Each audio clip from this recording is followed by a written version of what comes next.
Сәлеметсіздер ме балалар, қалайсыздар? Бүгін сіздермен әдебиеттік оқу 2-ші сынып 89-шы сабақтың тақырыбы егістікке саяхат. Балалар, бүгін барлық тапсырмаларды орындаймыз. Лайк басып, сабақты соңына дейін қарап отырыңыздар. Ендеше бізге берілген бірінші тапсырма мәнерлеп оқы. Дақылдар әні. Бидай. Нан атасы бидаймын, елге астық сыйлаймын.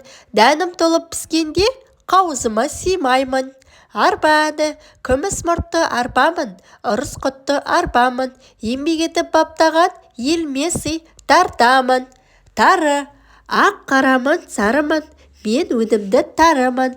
Қалқам еңбек сіңірсе қайтарамын, қарымын. Сұлы әні. Мен сұлымын ұланның тұлпарына ұнадым. Баптаған ердиханға басымды иіп тұрамын. Күріш. Күнді сүйген күрішпін, күллі жұртқа ырыспын. Алсын деп ел мол өнім, ала жаздай су іштім.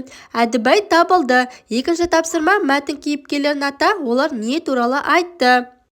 Бидай, арпа, тары, күріш. Олар қасиеттері мен пайдасы туралы айтты. Балалар, каналға лайк басып тіркеліп отырыңыздар. Ендеше келесі үшінші тапсырманы қараймыз. Келесі үшінші тапсырма жұмбақтарды шеш. Бірінші, алыстан көрсем ақтас, жақыннан көрсем дәмді ас. Жауабы күріш.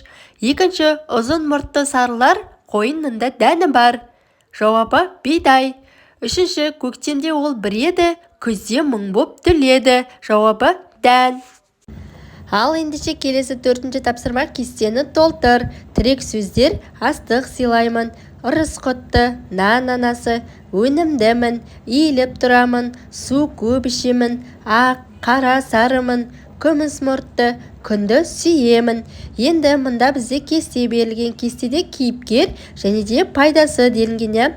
Бидайдың пайдасы астық сыйлаймын, арпаның пайдасы ұрыс құтты, күміс мұртты, сұлының пайдасы иіліп тұрамын, күріштің пайдасы су көп ішемін, күнді сүйемін. Балалар, каналға тіркеліп, лайк басып, подписка кнопкасын басып қойыңыздар. Менің каналымда математика және де қазақ тілі, қазақ әдебиеті сабақтарының барлық жауаптарын салып қойдым.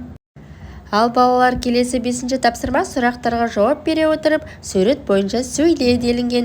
Бірінші, суретте не бейнеленген? Екінші, егістікке қандай дәнді дақылдар өседі? Үшінші, мәтінмен қандай байланысы бар? Төртінші, суретке қандай тақырып қояр едің?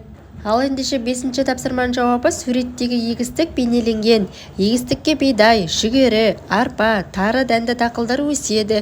Мәтінмен байланысы бар. Осы егістікте өсетін дәнді дақылдар туралы.